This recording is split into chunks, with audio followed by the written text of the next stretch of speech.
ప్రజలను దగా చేసి మంచిగున్న తెలంగాణ నాగం పట్టించి ఓట్లు వేయించుకొని ప్రజలను మోసం చేసిండ్రు, దగా చేసిండ్రు. ఈ మాట నిజం, మీ అందరికి తెలుసు. ఇవాళ ఏం మాట్లాడతారు? మమ్మల్ని ఎవరు నమ్ముతలేడు, మాకు అప్పు ఉడతలేదు, యాడికెళ్ళి తెచ్చియాలి అని ఇప్పుడు మాట్లాడుతున్నాం. అప్పుడేమో మాకు అపారమైన అనుభవం ఉంది, మేము చేస్తామన్నారు. ఒక్క మాట చెప్తున్నాం మిత్రులారా, ఇక్కడ నోళ్ళం మనమే కాదు, నా ప్రసంగం టీవీలలో వినేటువంటి కోటాను కోట్ల మందికి కూడా నేను మనవి చేస్తా ఉన్నా. ఇంత మోసం ఉంటుందా? ఇంత దగా ఉంటుందా? ఓట్లయితే రాని అవతల పడదామని ముచ్చట్నా? ఎంతవరకు ఇది కరెక్టు? తెలంగాణ ఎంత మంచిగా పోయేది, ఇప్పుడు బొందలు పడగొట్టినరా? ఎంత ఘోరమైనటువంటి ఫలితం మనం చూస్తున్నాం. ఇవాళ ఏం జరుగుతూ ఉంది? మళ్ళీ అన్ని మోపైనాయి. ఇక దుకాణం పెడతామన్నారు, లొల్లు పెట్టిండ్రు, బొబ్బ పెట్టిండ్రు. ఇక ఓట్లయినాక ఎత్తాడు, తవ్వడు, మోయాడు. బాయి పడతాం జోరుగా చెప్తే 6 నెలల ఏమయ్యారంటే ఇక ఆయనతో రేపు అవుతుంది, ఎల్లుండి అవుతుంది, సంక్రాంతికి అవుతుంది, దీపావళికి అవుతుంది, మార్చి 31కి అవుతుంది. మార్చి 31 లేదు, మన్ను లేదు, ఏది కూడా చేసింది లేదు.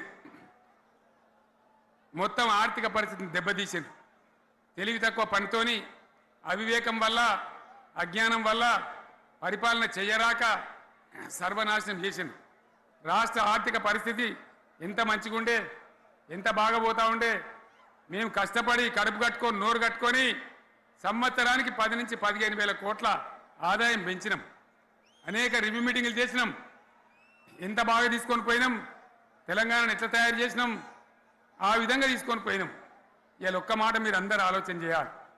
ఇక్కడ ఉన్న వాళ్ళు కానీ నా మనసు బాధ అవుతుంది, నా మనసు కాలుతుంది, ఇబ్బంది అవుతుంది. నా కళ్ళ ముందటనే తెలంగాణ ఇట్లా కావడం నాకు దుఃఖం కలిగిస్తూ ఉంది. నేను ఆవేదనతో చెప్తున్నా ఈ మాట. ఒక్క మాట మీరు అందరూ ఆలోచన చేయండి. తెలంగాణలో భూముల ధరలు ఎట్లుండే? కేసీఆర్ ముఖ్యమంత్రి ఉన్నప్పుడు, బీఆర్ఎస్ రాజ్యం చేసినప్పుడు భూముల ధరలు ఎట్లుండే? ఆనాడు కొనేటోళ్ళు ఎక్కువ ఉండిరి, అమ్మేటోళ్ళు తక్కువ ఉండిరి. ఇవాళ ఆపతికి అమ్ముకుందామంటే భూములు కొనేటోడు ఉన్నాడా? అడుగుతున్నా భూముల ధరలు ఎక్కడికి పోయినాయి? ఎవరికన్నా 5 ఎకరాలు డాంబర్ రోడ్డు పక్కకుంటే నేను 5 కోట్ల మనిషిని, నేను కోటీశ్వరుని అనే ధైర్యంలో రైతులు ఉండరు. ఇవాళ అడిగేటోడు ఉన్నాడా? ఉన్నదా? ఒక్కటే ఏడాదిలో గింత గల్లంత అవుతుందా? కేసీఆర్ పక్కకు పోగానే ఇంత ఆగమవుతుందా? ఇంకో మాట నేను అడుగుతా ఉన్నా. కరెంటును 35 ఏళ్ళు బాధపడ్డాం. నా బావి కాడ కూడా మోటార్లు కాలినాయి. బీఆర్ఎస్ వచ్చినాక, నేను ముఖ్యమంత్రి అయినాక ఒక్కటే ఏడాది బావులా దాన్ని చక్కగా చేసి 24 గంటల కరెంటు ఇయ్యలే, నడవలే. రెప్పపాటు కూడా కరెంటు పోకుండా 24 గంటల కరెంటు తేలేదా?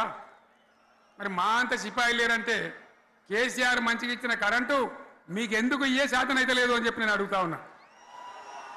తెలంగాణ ప్రజల పక్షాన్ని అడుగుతా ఉన్నా. ఎందుకు ఇలా ప్రజల గోస ఉంచుకుంటా ఉన్నారు?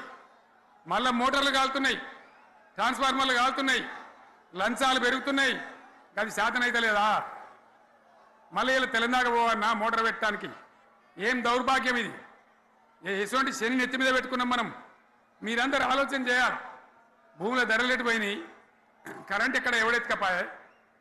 మిషన్ భగీరథ అసెంబ్లీలో నిలబడి ఛాలెంజ్ చేసిన నేను. 5 ఏళ్ల లోపల ప్రతి ఇంట్లో నల్లా పెట్టి నీళ్ళు లేకపోతే మళ్ళా ఎలక్షన్ల పార్టీ మేము నిలవడం, ఓట్లు అడగము అని చెప్పిన నేను. ఎవరు చెప్పాలి? దమ్మున్నోడే చెప్పాలి. చేసి చూపించినాం, నడిపించినాం. ప్రతి ఇంట్లో నల్లా పెట్టినాం.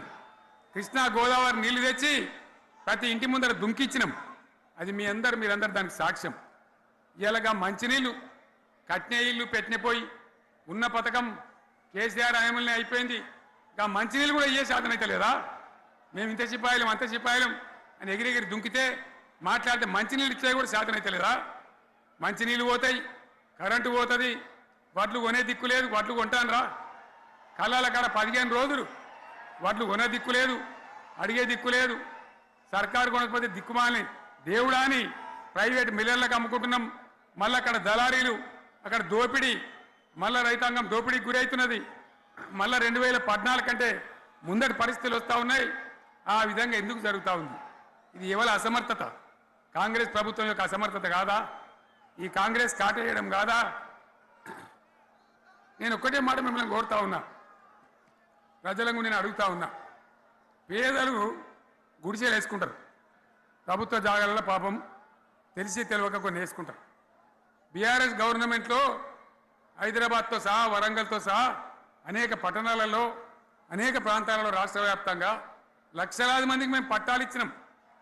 బుల్డోజర్లు పెట్టి జేసీబీలు పెట్టి మేము చెరువులలో పూడికెళ్ళి తీస్తే వీళ్ళేమో హైడ్రా అని మన బొందా అని పెట్టి పేదల ఇండ్లు కూడా కొడతా ఉన్నారు.